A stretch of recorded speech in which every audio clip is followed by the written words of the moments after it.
devotees, and welcome to another Caitanya lecture on Facebook Live Bhakti Yoga Center Zagreb. So I actually gave a lecture on Chaitanya Charitamrita 2 weeks ago, but somehow my account got hacked or blocked, so I couldn't go online anymore and everything was erased. So I'm going to give the lecture one more time again, and I'm sorry that I'm late, but I a little bit spaced out regarding the time. So we spoke about many things in the previous lectures. We're still on chapter 4 of Chaitanya Charitamrita Lila. We're currently on verse 102. So this time I will not show the text because, I don't want to be blocked anymore. So I don't know what happened. So I will just read and you will have me. And if you want, you can always follow on your own, in your own book or wherever you like to. So we stopped at the verse 102. But before we start, we will sing the prayers for auspiciousness. Jaya Jaya Shri Caitanya Jaya Nityananda Jaya Dvaita Chandra Jaya Gora Bhakta Vrinda Jaya Jaya Shri Caitanya Jaya Nityananda Jaya Dvaita Chandra Jaya Gora Bhakta Vrinda Jaya Jaya Shri Caitanya Jaya Nityananda Jaya Dvaita Chandra Jaya Gora Bhakta Vrinda. So this chapter, which we're now working on, or actually discussing, is talking about the confidential reasons of the appearance of Lord Chaitanya Mahaprabhu. So in chapter 3 we were talking about the external reasons. Put the camera down. I don't understand what that means. What do you mean put the camera down? So I hope you can see me. Maybe I'm like on the other side, but I don't know. You have to explain a little bit more. Anyways, I'm just going to continue. So, verse 102. The Lord came to propagate Sankirtan. That is an external purpose, as I already indicated. So that's what Krishnadas Kaviraj Goswami is talking. How there is an external reason for the appearance of Lord Chaitanya Mahaprabhu, and that is to propagate the Dharma for this age, which is chanting of the holy name of the Lord. Text 103. There is a principal cause for Lord Krishna's appearance. It grows from his own engagements as the foremost enjoyer of loving exchanges. So whenever Lord Chaitanya Mahaprabhu, or whenever the Supreme Personality of Godhead actually appears in this world, he appears actually to enjoy, because he is the foremost enjoyer. Text 104. That most confidential cause is threefold. So as we already been discussing, there are 3 confidential reasons why Lord Chaitanya Mahaprabhu appeared in this world 500 years ago.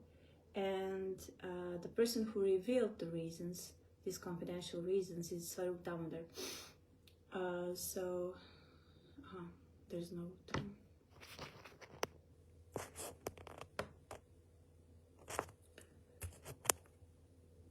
I don't know, everything is working on my computer. I don't know why you can't hear me. Can you hear me now?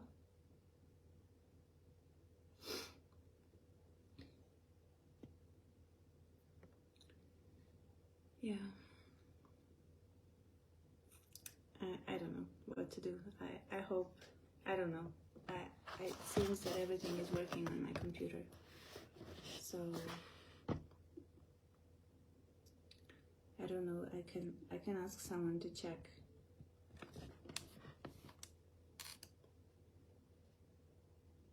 Just a second.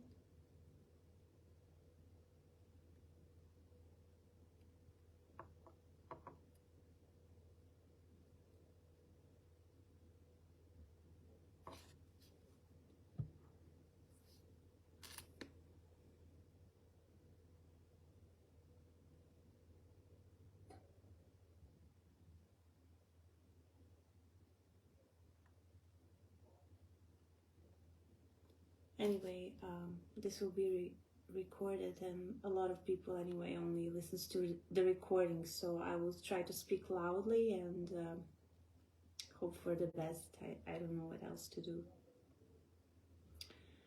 So Damodar Swarup Damodar is the one who revealed the confidential reasons why Lord Chaitanya Mahaprabhu appeared in this world, and Swarup Damodar was his confidential secretary, the most intimate associate. So Swarup Goswami is the most intimate associate of the Lord. He therefore knows all the topics well.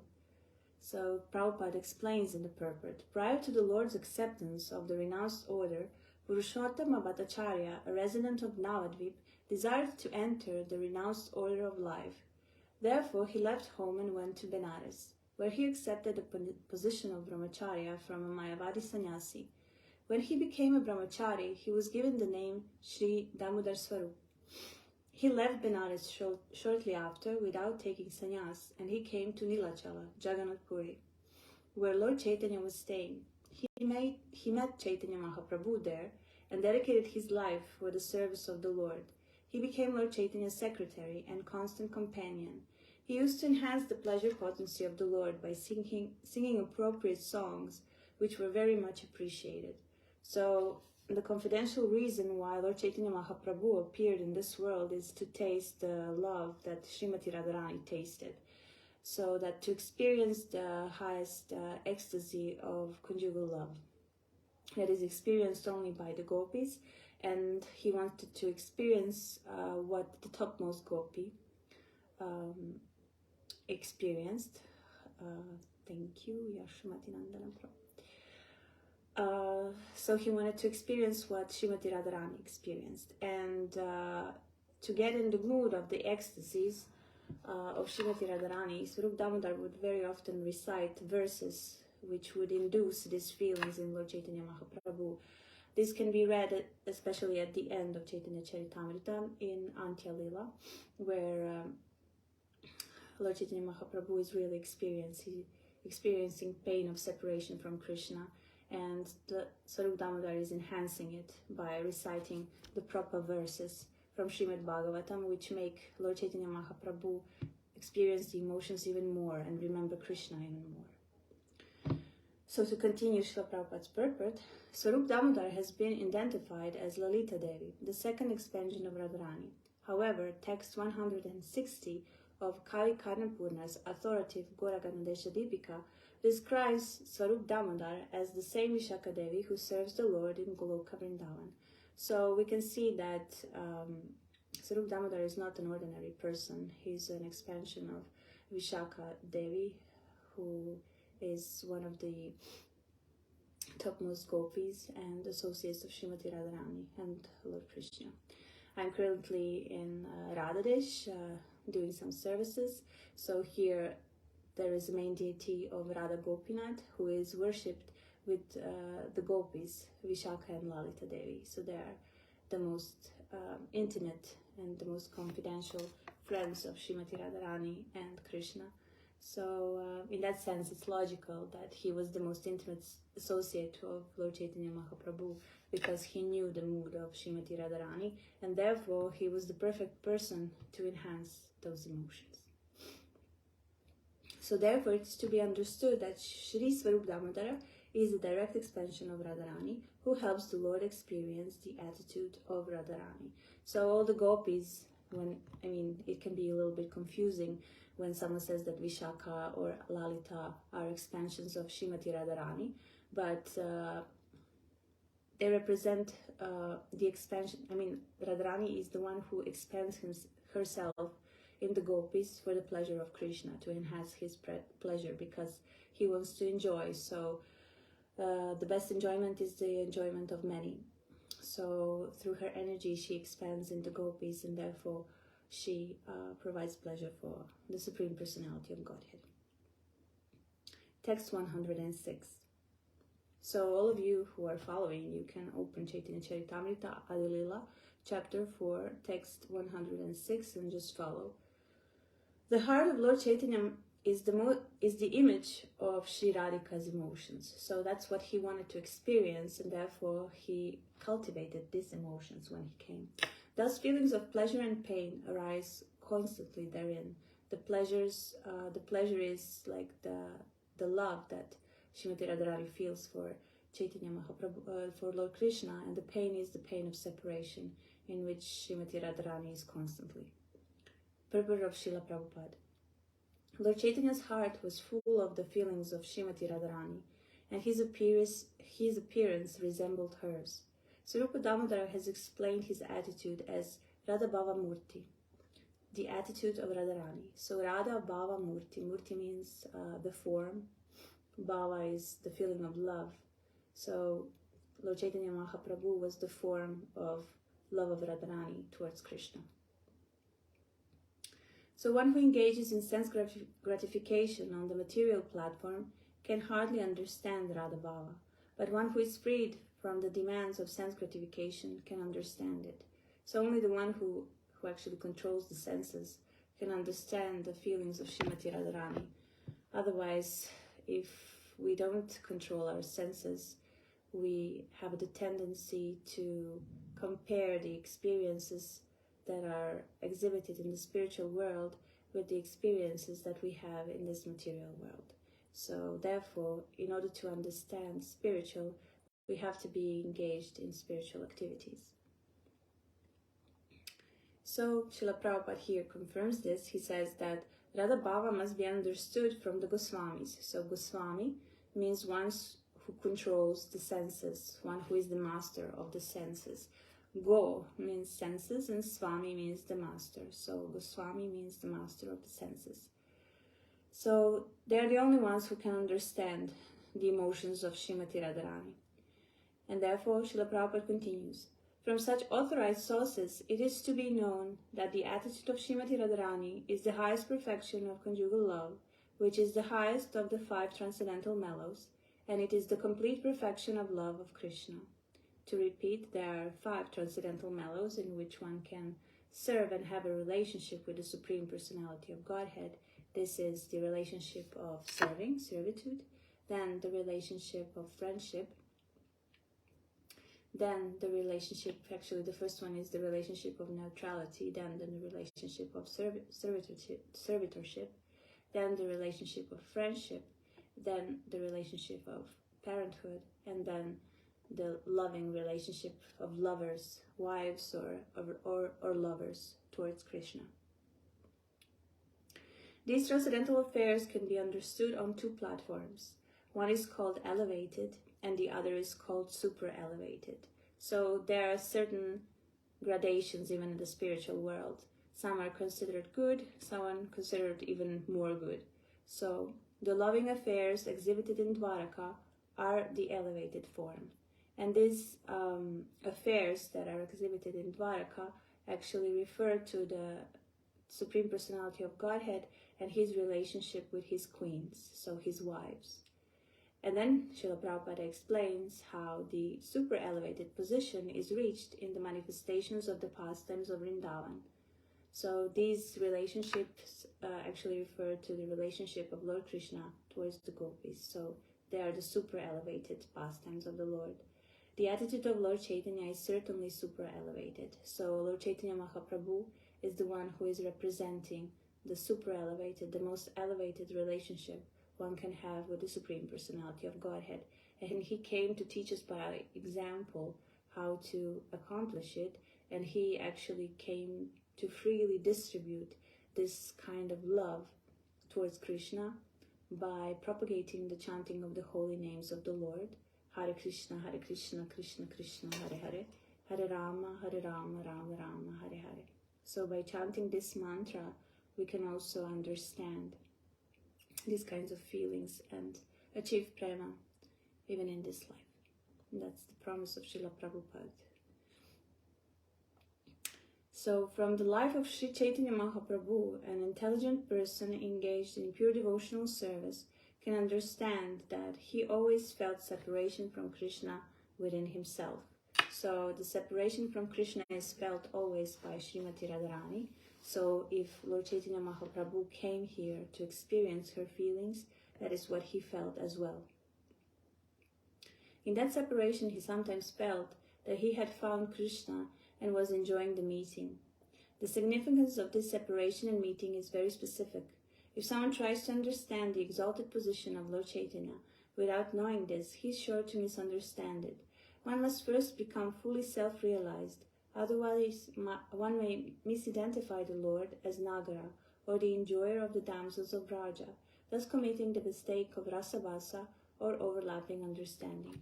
So there are certain devotees who think that Lord Chaitanya Mahaprabhu, when he appeared in this material world to propagate the Dharma of this age, that he came as Lord Krishna, the supreme enjoyer, and therefore everyone who was surrounding him or being his associate was in the mood of the gopis towards him. That's totally wrong, because Lord Chaitanya Mahaprabhu, he came as Srimati Radharani, the one who wants to be the servant of Lord Krishna, not the enjoyer. And he wanted to experience the feelings that Srimati Radharani felt. Just a second, I have to close the window.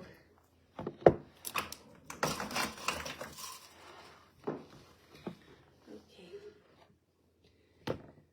Next verse. Verse 107 of Chaitanya Charitamrita Adi Lila, chapter 4.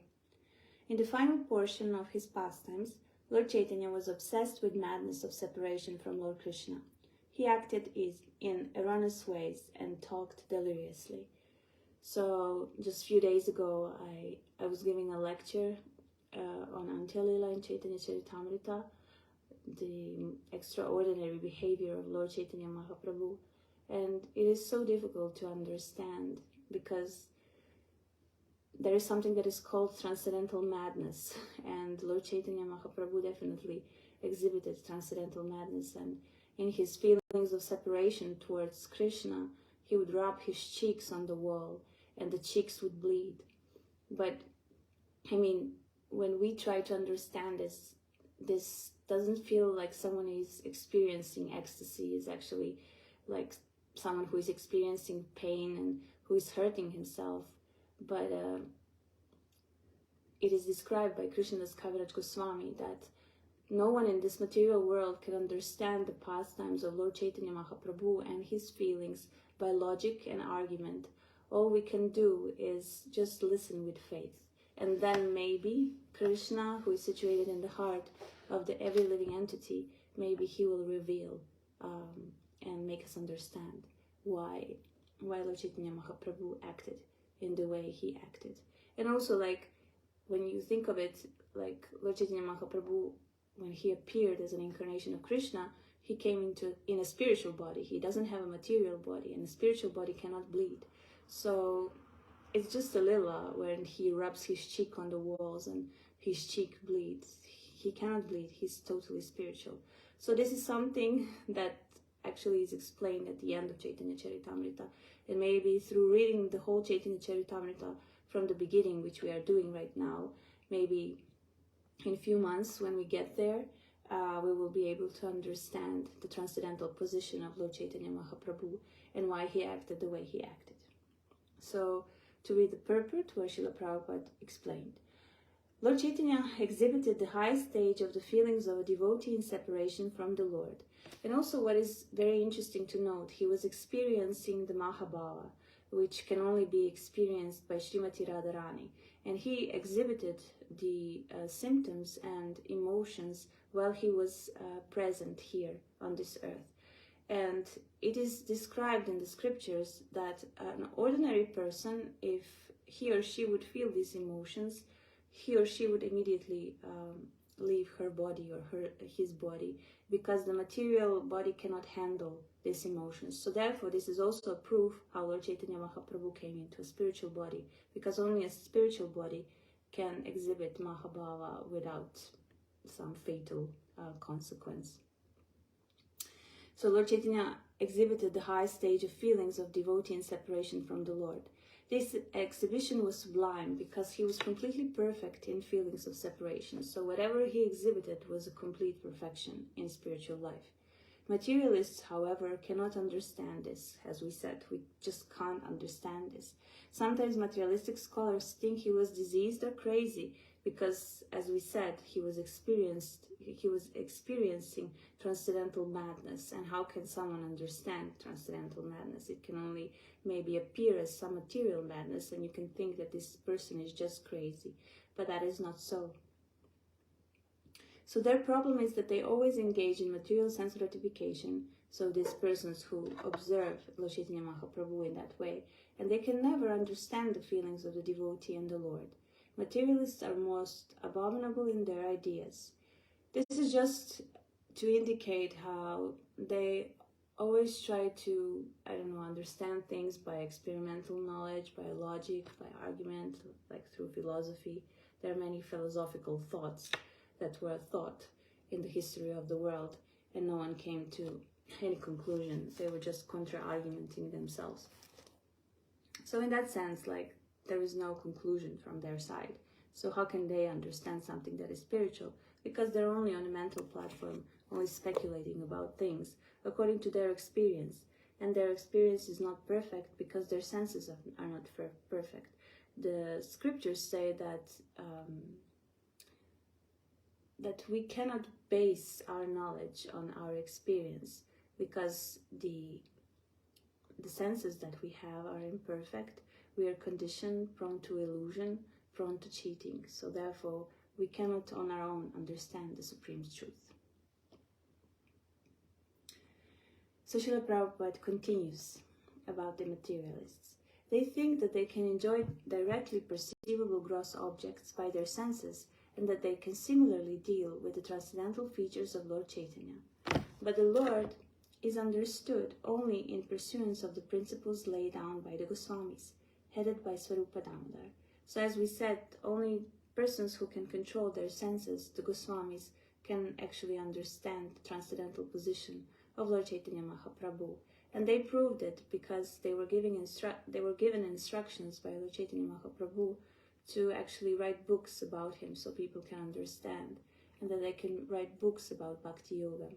So they were directly empowered, and empowered by Lord Chaitanya Mahaprabhu, and practicing Bhakti Yoga and controlling their senses, they were able to contribute to the knowledge of transcendence. And then again, Srila Prabhupada explains how doctrines like those of the Nagaris, a class of so-called devotees, are never presented by authorized persons like Swarup Damodar or the 6 Goswamis.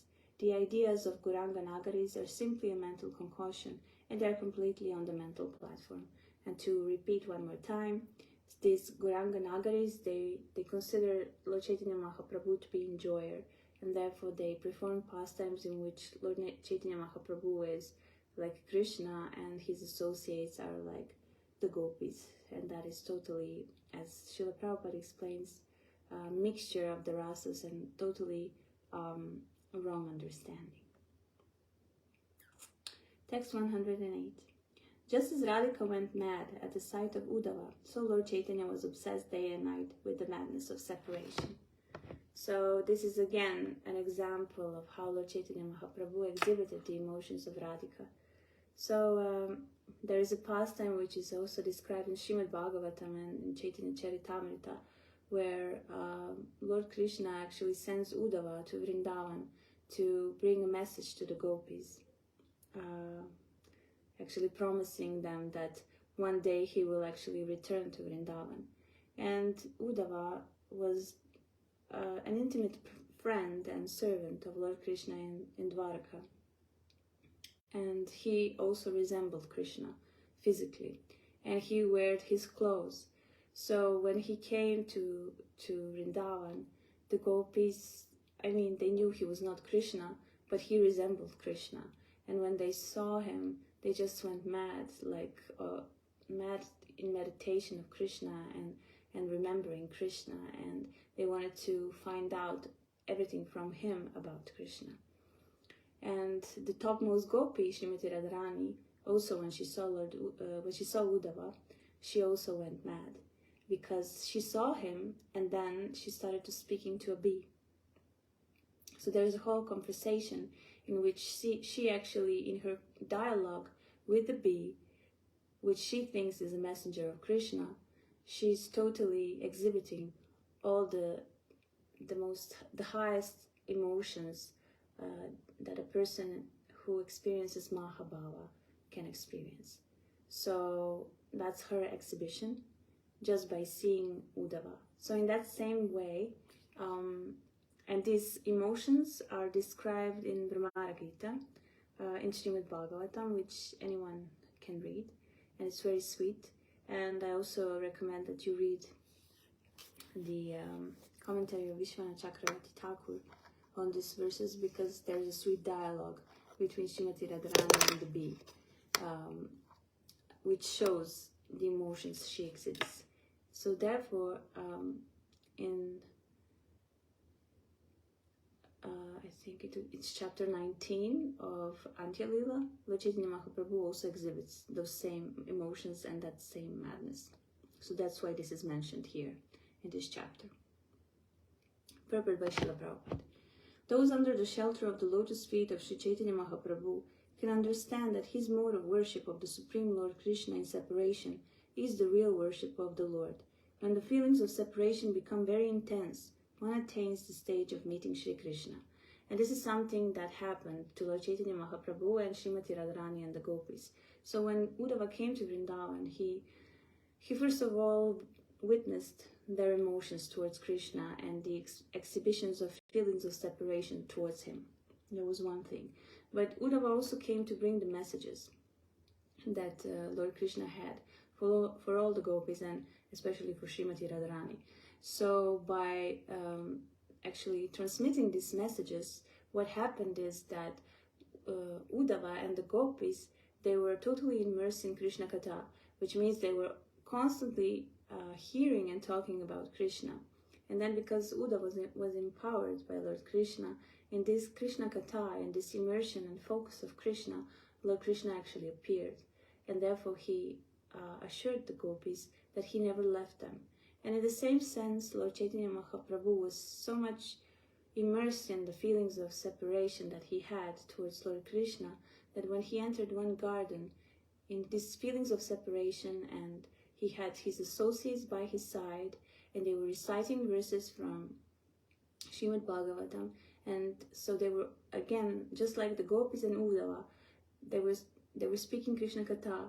And in this focus and in this intensity of feelings that were actually enhanced by this Krishna Katha, Lord Krishna appeared to Lord Chaitanya Mahaprabhu. So this is how it works, and this is also an indication for us.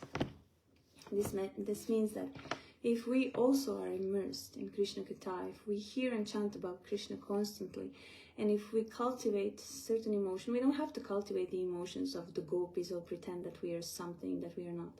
But if we try to cultivate emotions towards Krishna of love, and try to be immersed in Krishna Katha, then the scriptures and the examples in the scriptures indicate that by this immersion one can see the Supreme Personality of Godhead. So that's something to look forward to. So as Srila Prabhupada says, when the feelings of separation become very intense, one attains the stage of meeting Sri Krishna. So in separation there is a meeting. So-called devotees like the Sahajiyas cheaply imagine that they are meeting Krishna in Vrindavan. Such thinking may be useful, but actually meeting Krishna is possible through the attitude of separation taught by Sri Chaitanya Mahaprabhu. And all the acharyas exhibited the same mood, because the Goswamis, they were just walking around Vrindavan and asking, where is Krishna, where is Krishna? And most of our acharyas had the same mood. So nobody claimed that he sees Krishna or performs pastimes with Krishna in the bushes of Vrindavan. They were all searching for Krishna and meditating of Krishna in separation through Shravanam Kirtanam, which is speaking and hearing about Krishna. Verse 109. At night, Lord Chaitanya Mahaprabhu talked incoherently in grief with his arms around Swarup Damodar's neck. He spoke out his heart in ecstatic inspiration. So these are the descriptions of how he manifested his feelings. Whenever a particular sentiment arose in his heart, Swarup Damodar satisfied him by singing songs or reciting verses of the same nature. So he was enhancing the emotions of Lord Chaitanya Mahaprabhu always, so that he would experience actually the love and bliss that he came to experience here in the material world. That's why he appeared. This is one of the confidential reasons why Lord Chaitanya Mahaprabhu appeared in this world. Verse 111. To analyze these pastimes is not necessary now. Later I shall describe them in detail. So this will definitely be described in Atya Lila of Chaitanya Charitamrita, which we will read in a few months. Formerly in Vraja, Lord Krishna displayed 3 ages, namely childhood, boyhood, and adolescence. This adolescence is especially significant. So this is a description of how Krishna enjoys in Vrindavan. Parental affection made his childhood fruitful. His boyhood was successful with his friends. In youth, he tasted the essence of rasa, fulfilling his desires in pastimes like the rasa dance with Srimati Radhika and the other gopis. In his youth, Lord Krishna made all 3 of his ages and the entire universe successful by his pastimes of amorous love, like the rasa dance. Lord Madhusudana enjoyed his youth with pastimes on autumn nights in the midst of the jewel-like milkmaids. Thus he dispelled all misfortunes of the world. Because it is also necessary for us to understand that Lord Krishna, when he appeared 5,000 years ago, of course he came to propagate the principles of religion and to protect his devotees and to destroy the demons. But he also exhibited this pastimes, of course, to enjoy, but also to attract the living entities that they want to actually come back home, back to Godhead in the spiritual world. And the rasa dance is one of the most attractive pastimes of the Lord. So, and therefore, if we are attracted to Krishna, we dispel the misfortune of the material world, because we start to desire something that is eternal and not full of miseries like this material world. Next verse. Lord Krishna made Srimati Radharani close her eyes in shame before her friends by his words relating their amorous activities on the previous night. Then he showed the highest limit of cleverness in drawing pictures of dolphins and various playful sports on her breasts. In this way, Lord Hari made his youth successful by performing pastimes in the bushes with Shri Radha and her friends. So again, a description of how Lord Krishna enjoyed 5,000 years ago when he incarnated in this world. And this is just like to make us aware of what is the meditation of Lord Chaitanya Mahaprabhu. Next verse. O Purnamasi, if Lord Hari had not descended in Mathura with Srimati Radharani, this entire creation, and especially Cupid, the demigod of love, would have been useless. Even though Lord Krishna, the abode of all mellows, had previously in this way chewed the essence of mellows of love, still he was unable to fulfill 3 desires, although he made efforts to taste them. So we are talking about the Supreme Personality of Godhead, the Supreme Enjoyer whose desire is to enjoy in various ways. And then he saw that actually there were 3 desires that he didn't fulfill in his enjoyment when he came 5,000 years ago on this earth. So now Krishnadas Kaviraj Goswami is going to talk about these 3 desires. He says, I shall explain his first desire. Krishna says, I am the primary cause of all rasas. So he's the one who causes the relationships that the spirit souls have with him, because he's the object of their desire, and therefore they desire a certain relationship with him. So in that sense, Krishna is the cause of these relationships, because devotees desire them in their hearts. He says, I am the full spiritual truth, and I am made of full joy, but the love of Srimati Radharani drives me mad. So there is something special in Srimati Radharani. I do not know the strength of Radha's love, with which she always overwhelms me. So there is something that he doesn't know, and he wants to know it. The love of Radhika is my teacher, and I am her dancing pupil. Her prema makes me dance various novel dances. So he is the supreme controller but still he's controlled by Srimati Radharani, and she's his teacher, and he's her disciple. Oh, my beloved friend Vrinda, where are you coming from? Vrinda says, I'm coming from the feet of Shri Hari. Where is he? In the forest of the bank of Radhakunda. What is he doing there? He is learning dancing. Who is his master? Your image, Radha, revealing itself in every tree and creeper, in every direction, is roaming like a skillful dancer, making him dance behind. So, just as Srimati Radharani sees Krishna everywhere, in the same sense, Lord Krishna sees Srimati Radharani everywhere. So they're both immersed in thinking of each other. Whatever pleasure I get from tasting my love for Srimati Radharani, she tastes 10 million times more than me by her love. So he's the supreme enjoyer, and he wants happiness, enjoyment, whatever comes with it. He wants to feel love and loved. But still, even though he's the supreme enjoyer, Srimati Radharani, who is the supreme servant, who is the exhibition of his energy, especially his energy of love, she tastes the love 10 million times more than Shri Krishna. So there is something that someone does more than him, so he wants to do it.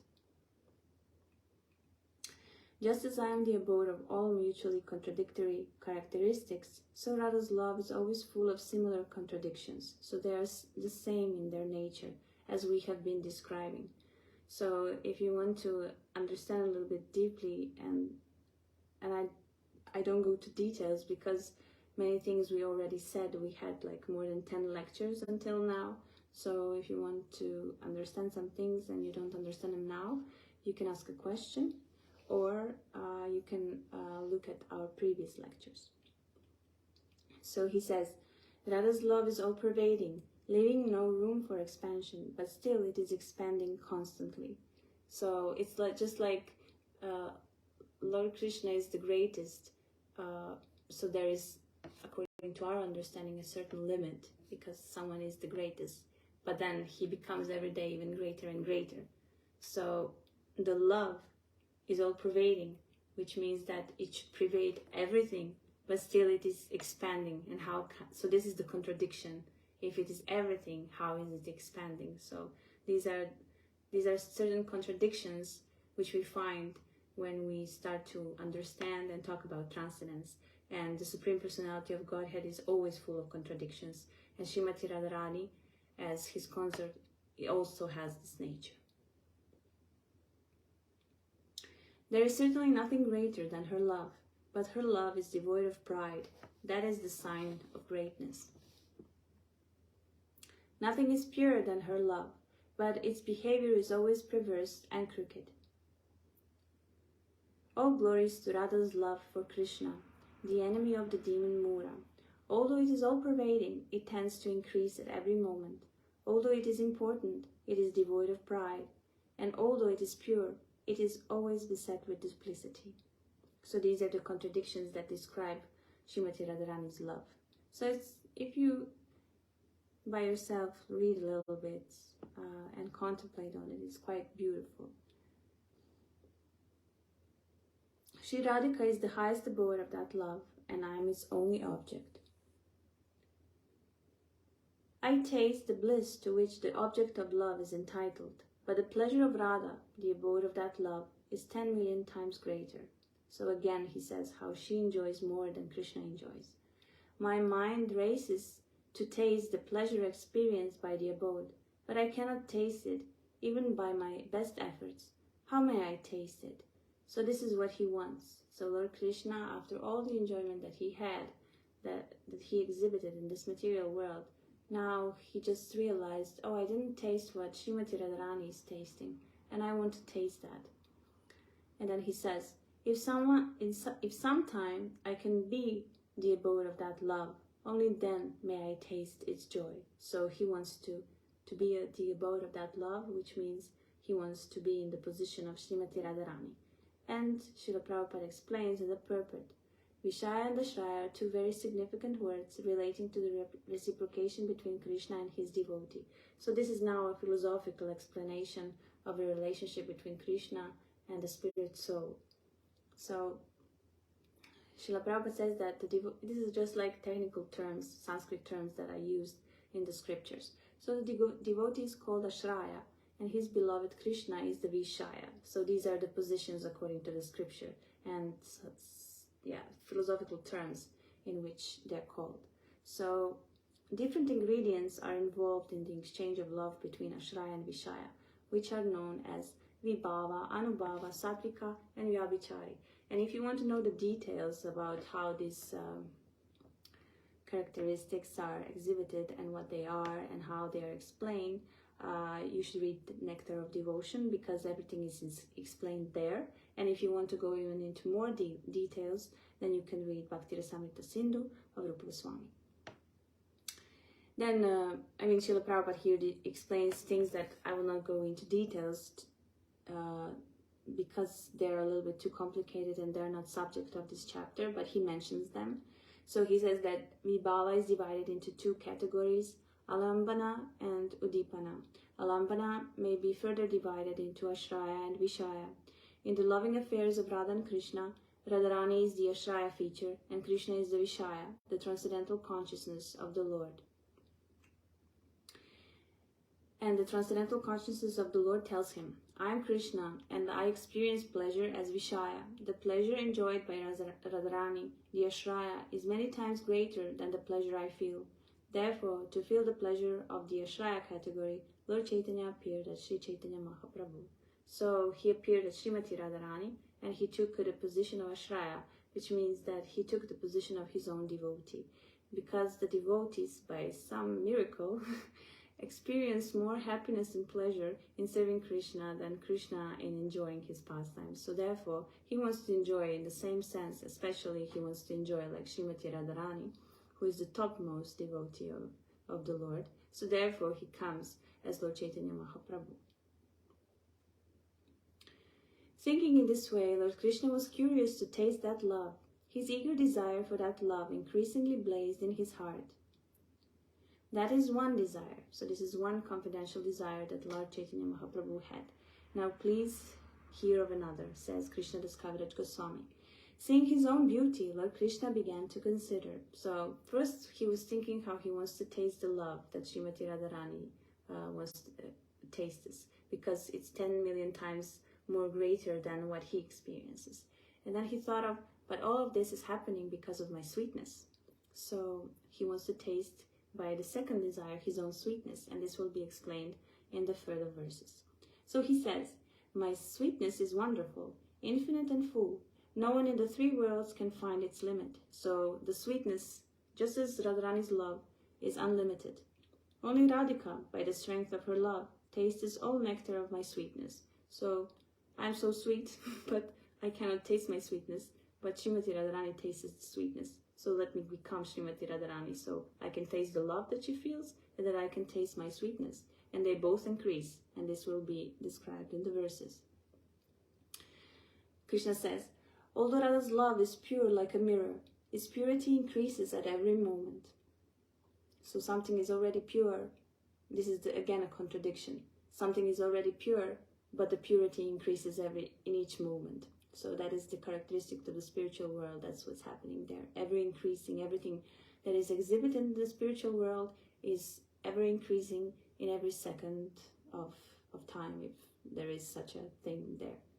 So he says, my sweetness also has no room for expansion, yet it shines before that mirror in newer and newer beauty. There is a constant competition between my sweetness and the mirror of Radha's love. They both go on increasing, but neither knows defeat. So they are like in a competition, they compete between each other. Radharani's love and his sweetness. And he wants to see what that is like. So he says, my sweetness is always newer and newer. Devotees taste it according to their own respective love. If I see my sweetness in a mirror, I am tempted to taste it, but nevertheless, I cannot. So there is a book, Science of Self-Realization, and the cover of that book has Lord Krishna seeing his reflection on the floor. And this is actually, for me, his try to to actually taste his own sweetness. He's looking at himself and he wants to taste the sweetness that's coming from him by seeing himself, but he cannot taste it. Only the devotees can taste it. So he says, if I deliberate on the way to taste it, I find that I hanker for the position of Radhika. So again he says that I would like to be in her position so I can taste my sweetness just like she tastes. And then Srila Prabhupada says, Krishna's attractiveness is wonderful and unlimited. No one can know the end of it. Srimati Radharani alone can relish such extensiveness from her position in the Ashraya category. So we said that Vishaya, which is Krishna, cannot taste this. Only Ashraya category, which refers to the devotees of the Lord, can taste himself in a way. So therefore he wants to come to the Ashraya position, which means he wants to come into the position of a devotee. The mirror of Srimati Radharani's transcendental love is perfectly clear, yet it appears clearer and clearest in the transcendental method of understanding Krishna. In the mirror of Radharani's heart, the transcendental features of Krishna appear increasingly new and fresh. In other words, the attraction of Krishna increases in proportion to understanding of Srimati Radharani. Each tries to supersede the other. Neither wants to be defeated in increasing the intensity of love. Desiring to understand Radharani's attitude of increasing love, Lord Krishna appeared as Sri Caitanya Mahaprabhu. So he wanted to taste also that competition between the sweetness and the love that Srimati Radharani is exhibiting. To continue, who manifests an abundance of sweetness greater than mine, which has never been experienced before, and which causes wonder to all. Alas, I myself, my mind bewildered upon seeing this beauty, impetuously desire to enjoy like Srimati Radharani. The beauty of Krishna has one natural strength. It thrills the hearts of all men and women, beginning with Lord Krishna himself. So he's attracted to himself as well, because Krishna means the all attractive. So therefore, this feature of attractiveness can be also found in him.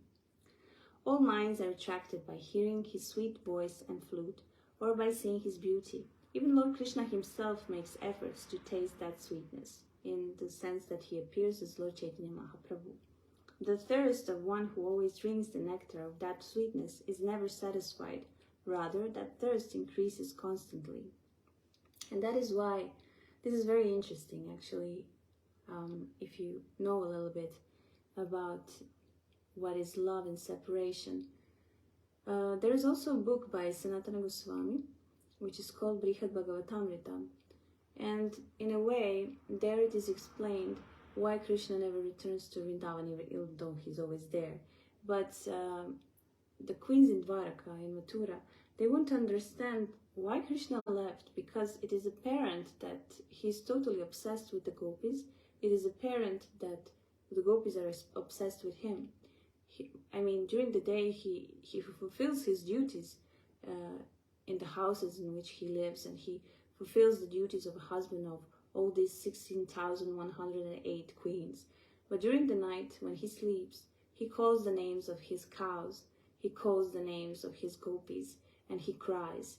And therefore, the queens, they see that there is something special there, and they want to understand it. So Rohini, who is the mother of Balaram, she was in Vrindavan when Krishna and Balaram performed their pastimes. So she's the one who knows all about these things. And they ask her, like, they want to understand. And so in Brihad Bhagavatamrita it is described that they did understand, because Krishna exhibited these feelings, and they had a little glimpse of how the residents of Vrindavan actually feel in the separation of Krishna. But then they asked, like, if this is so, why don't you return to Vrindavan? Why don't you ease the pain of the residents of Vrindavan and just like make them happy and make yourself happy, because it is definitely evident that you are suffering as well. But Lord Krishna says that actually no one can help the residents of Vrindavan, because even though if he would come there, their feelings of separation would just increase, because they would be happy to see him, but then in the next second, again the fear would overwhelm them, and they would think, oh, now Krishna is here, but certainly he will leave. and therefore they would just feel separation. And this is also exhibited in one pastime of Lord Krishna and Srimati Radharani, where even though Krishna is standing just before her eyes, even embracing her, at this 1 second she cannot see him. So the pastime, as I remember it, is that she was enjoying a conversation with Krishna when a bee came, and the bee was disturbing Radharani and Krishna, and the gopis wanted to send away the bee. So the bee is the collector of nectar, and Lord Krishna is also a collector of nectar. He is the collector of nectar of his devotees.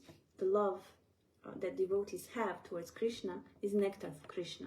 So therefore, he's like a bee. He goes from flower to flower, which actually means he goes from the devotee to the devotee, and he collects the honey, the love that they exhibit towards him. So therefore, both of them, because they collect nectar in this way, they're called Madhu.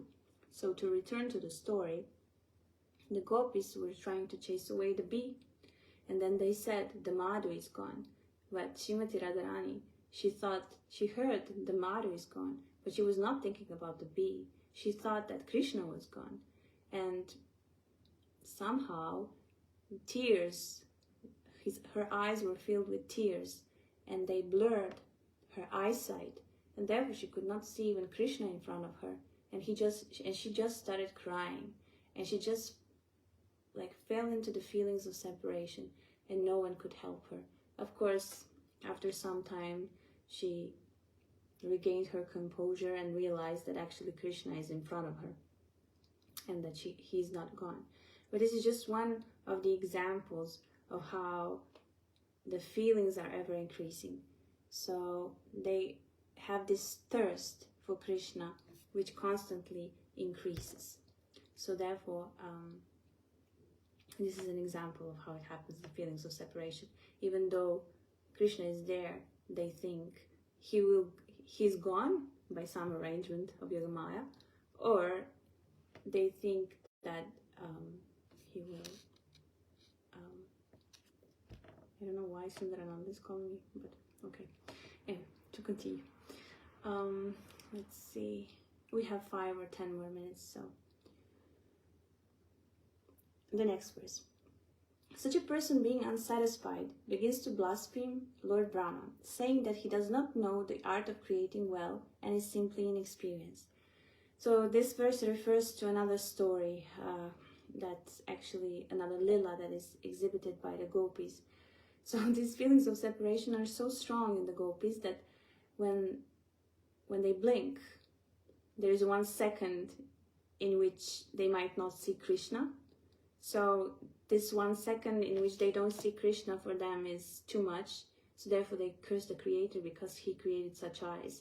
Because how can we have such eyes? Because they blink. And then there must be 1 second in which we cannot see Krishna. So they said that Lord Brahma actually, when he created, he was very bad in his creation. So they're actually, and I like that, like the gopis, they criticize everything because it prevents them from seeing Krishna and so on. Or, yeah, it's like they have some sassiness and stubbornness in them. And it's quite an attractive feature.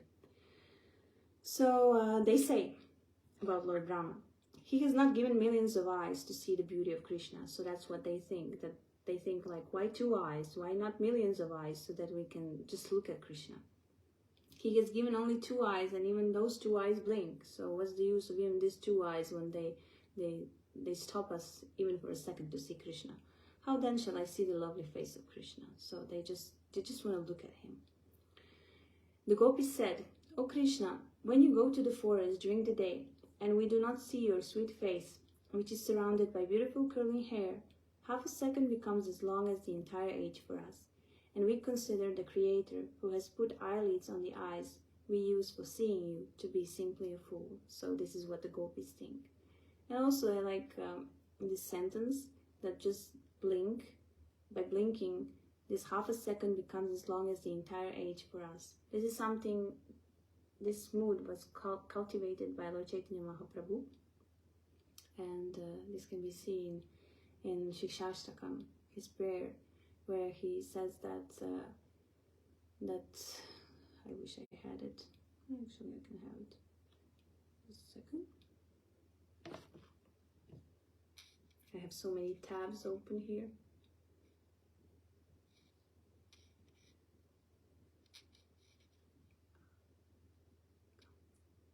Shashtakam. Okay, so Lord Chaitanya Mahaprabhu, these 8 prayers or instructions are the only thing that he left. And he says in text 7, Yugyaitam nimeshana chakshusha palishaitam shunyaitam jagat sarvam govinda virahenam. O Govinda, feeling your separation, I am considering a moment to be like 12 years or more. Tears are flowing from my eyes like torrents of rain, and I am feeling all vacant in the world in your absence. So this is actually the exhibition of the gopis that we just read in this verse of Chaitanya Charitamrita. So with Lord Chaitanya Mahaprabhu, everything is connected with Radharani and gopis. So, and whatever Lord Chaitanya Mahaprabhu actually exhibits, then his associates confirm that from the verses and the scriptures. Just like to prove actually his position and who he is, what is his mood, and so on. And actually that his feelings are bona fide. So to continue, when the gopis saw their beloved Krishna at Kurukshetra after long separation, they secured and embraced him in their hearts, through their eyes, and they attained a joy so intense that not even perfect yogis can attain it. The gopis cursed the Creator for creating eyelids that interfered with their vision. So again, the mood of the gopis. There is no consummation for the eyes other than the sight of Krishna. Whoever sees him is most fortunate indeed. The gopis said, O friends, those eyes that see the beautiful faces of the sons of Maharaja Nanda are certainly fortunate. As those 2 sons enter the forest surrounded by their friends, driving the cows before them, they hold their flutes to their mouths and glance lovingly upon the residents of Vrindavan. For those who have eyes, we think there is no greater object of vision. And that's quite sweet. Like the gopis, one can see Krishna continuously if one is fortunate enough. In the Brahma Samhita it is said that sages whose eyes have been smeared with the ointment of pure love can see that form of Shyamasundar Krishna continuously in the centers of their hearts. So this is definitely something that is again exhibited by the gopis, because Krishna is away from Vrindavan, apparently away from Vrindavan. But whatever they see there, it reminds them of Krishna. They just see Krishna, and this happens because they're so much in love with him that everything reminds them of him. So in the same sense, the sages who have developed pure love towards Krishna see Krishna everywhere because everything reminds them of him. And even philosophically speaking, everything is Krishna because everything is Krishna's energy. Then there's a verse that talks about the women of Mathura. They say, what austerities must the gopis have performed? With their eyes they always drink the nectar of the form of Lord Krishna, which is the essence of loveliness and is not to be equaled or surpassed. That loveliness is the only abode of beauty, fame, and opulence. It is self-perfect, ever fresh, and extremely rare. The sweetness of Lord Krishna is unprecedented, and its strength is also unprecedented. Simply by one's hearing of such beauty, the mind becomes unsteady. Lord Krishna's own beauty attracts Lord Krishna himself, but because he cannot fully enjoy it, his mind remains full of sorrow. This is a description of his second desire. Now please listen as I describe the third. So we will go also to the third one, because otherwise we will go through this chapter.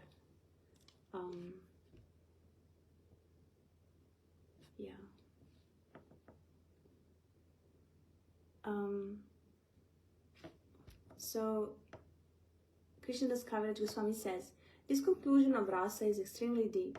Only Swarup Damodar knows much about it. Anyone who claims to know it must have heard it from him, for he was the most intimate companion of Lord Chaitanya Mahaprabhu. The love of the gopis is called Ruda Bhava. It is pure and spotless. It is not at any time lust. As already explained, the position of the gopis in their loving dealings with Krishna is transcendental. Their emotion is called Ruda Bhava. Although it is apparently like mundane sex, one should not confuse it with mundane sexual love, for it is pure and unadulterated love of Godhead. The pure love of the gopis has become celebrated by the name lust. The dear devotees of the Lord, headed by Sri Uddhava, desire to taste that love. So basically what Krishnadas Kaviraj Goswami is doing here, he is trying to make us understand that lust is not what the gopis feel. And he will explain the difference between lust and love. Lust and love have different characteristics, just as iron and gold have different natures.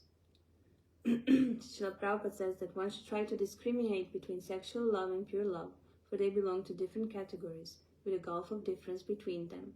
They are as different from one another as iron is from gold.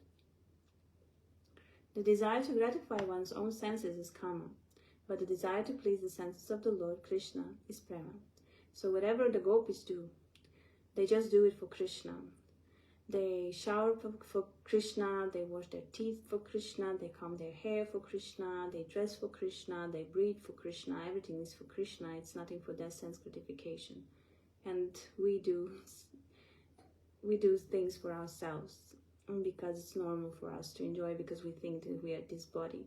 The gopis, they don't have that conception in their heads. They're just humble servants of the Lord in their innocent love towards the Lord.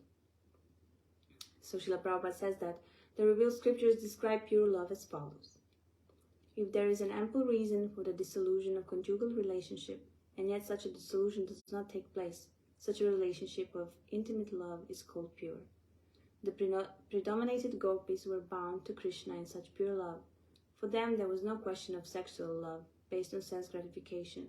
Their only engagement in life was to see Krishna happy in all respects. And that's what I find wonderful, because even though Srimati Radharani and the gopis were suffering in the feelings of separation, and one might ask, why don't you go and see Krishna in Mathura, or what if he comes here, and so on. And they would always say like that they would love that Krishna comes, because he was the object of their attraction. And they were even thinking of going there. But they thought like, maybe this won't make Krishna happy. I would rather see Krishna happy and suffer like this than try to fulfill my desires, that I want to see Krishna. So that is the characteristic of the gopis. And that's why their love has nothing to do with lust. They were never thinking that that they should be that they have the right to feel happy or something. They always wanted Krishna to feel happy. So therefore, their only engagement in life was to see Krishna happy in all respects, regardless of their own personal interests. And that is what Srimati Radharani actually says in Bhagavad Gita. First, she is very angry at the bee, and she curses Krishna, and she says so many bad things about Krishna. And at one point, the bee disappears. And Radharani is totally stressed because the bee disappeared. And she thought that this bee, the messenger of Krishna, he will go to Krishna and he will tell the Krishna all the things that I said about him. And therefore Krishna won't be pleased and he will be indifferent towards me. And then the bee comes again. And then she's very happy to see him. And she changes her mood and she treats him very respectfully. And this is the point where she says that she would rather suffer like this, but she wants Krishna to be happy. So therefore, in the relationship of Srimati Radharani and the gopis towards Krishna, there was not the slightest tinge of sexual love between the gopis and Krishna, because they didn't want anything for themselves. And in this world, in the material world, when we talk about sexual relationships, they're always there because someone wants to satisfy their senses. If there is no satisfaction of the senses, people grow apart. They divorce or they break up because they want to fulfill their needs. There is no selfless love in the material world. Then Srila Prabhupada says that the author of Sri Chaitanya Charitamrita asserts with authority that sexual love is a matter of personal sense enjoyment, as we said now. All the regulative principles in the Vedas pertaining to desires for, and this does not only, so the lust does not only pertain to sex itself, like the act or the loving relationship. The lust refers to also a desire for popularity, fatherhood, wealth, and so on. So Srila Prabhupada says that these are all different phases of sense gratification, which means lust. We want something for ourselves, for our material body, ego, and so on. So actions of sense gratification may be performed under the cover of public welfare, nationalism. So that's why it's tricky. But anyway, this is not the topic of this part of Chaitanya Charitamrita, but I will read this part. Acts of sense gratification may be performed under the cover of public welfare, nationalism, religion, altruism, ethical codes, biblical codes, health directives, fruitive action, bashfulness, tolerance, personal comfort, liberation from material bondage, progress, family affection, or fear of social ostracism or legal punishment. But all these categories are different subdivisions of one substance, sense gratification. So sometimes we may think that our cause is pure, moral, beneficial, and so on. But if we dig a little bit deeper, we can see that it's based on sense gratification. And that's topic of that's another topic. I'm not going to go into that, but it's something to think about. So Srila Prabhupada says that all such good acts are performed basically for one's own sense gratification, for no one can sacrifice his personal interests while discharging this much advertised moral and religious principles. So even though we want to help somebody, there is something here for us. We want to be recognized as a good person, or we want to gain popularity, or I don't know what, but there is always something behind it. It's very rare that someone is selfless. And this selflessness that we actually hanker for, because we do in a way, can only be found in spiritual relationship and in spirituality. Because then the Krishna is center, and we don't think that we are this body, that we are spirit souls. And there are certain qualities and certain moods that we cultivate. But Srila Prabhupada says, above all these altruistic things and principles is a transcendental stage in which one feels himself to be only an eternal servant of Krishna, the absolute personality of Godhead. All acts performed in this sense of servitude are called pure love of God, because they are performed for the absolute sense gratification of Sri Krishna. However, any act performed for the purpose of enjoying its fruits or results is an act of sense gratification. Such actions are visible sometimes in gross and sometimes in subtle forms. So I will stop with this verse, because there are many verses to actually read further on in this chapter. But what I would like to say is that, okay, so we know that the gopis are the highest, Srimati Radharani is the highest, and we were now talking about the principles in which they cultivate their love to Krishna, and how do they feel and what mood they have, and so on. So how can we gain this? We can gain this by practicing the principles of devotional service, which are described, for example, in Nectar of Devotion. And the first of such principles that we must act upon is to find a spiritual master and follow his instructions, take up a sadhana, and do something that is totally different from what we were used to. Actually, sadhana is a training for selflessness, because it makes us not listen to our senses, whether they are gross senses or our mind. And it makes us surrender to a higher authority. And this enables us to purify our hearts from the misunderstandings that we are carrying inside of ourselves for lifetimes and lifetimes. And then maybe through this purification, we will be able to cultivate selflessness in a way. And little by little, step by step, by cultivating these selfless acts, we can come to the pure stage, where there won't be any lust anymore, like something for us, but there will only be something, actually everything for Krishna. And that is what the gopis are known for. But not only the gopis, but also all the Brajavasis. Because when Krishna leaves Vrindavan, they all suffer the feelings of separation, whether when he leaves for pasturing grounds to tend to the cows, or when he really leaves for Mathura. There is a beautiful description in Brihad Bhagavatamrita of Mother Yashoda. So Mother Yashoda, who is mother of Krishna and a pure devotee of Krishna, she's the perfection of parental relationship. When Krishna goes with his friends to tend to the cows, when he goes up on a hill and down the hill on the other side, on a walk with the cows, and when he actually gets away from her sight, she actually is she's standing in front of their house, and she's looking how Krishna is leaving, and it is described how she's like a statue, motionlessly looking in the direction of Krishna.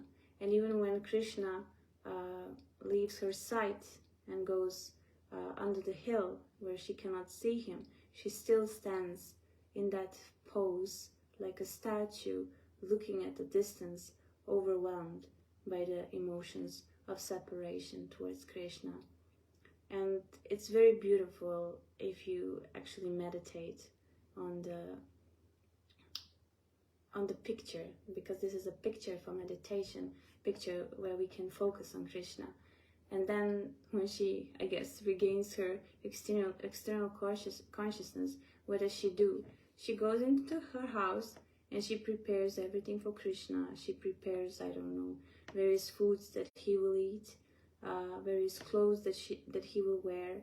And while she's doing that, she's thinking of all the mischief her boy has done, and she's singing the songs that the residents of Vrindavan are singing about Krishna and his pastimes. So the whole day she's immersed in Krishna. So this is her way. And then she waits for him again, that he comes back from the pasturing grounds. In the same way, the gopis, when Krishna goes to the pasturing grounds and is out of their sight, they become mad, totally mad, because he left them to go with the cowherd boys.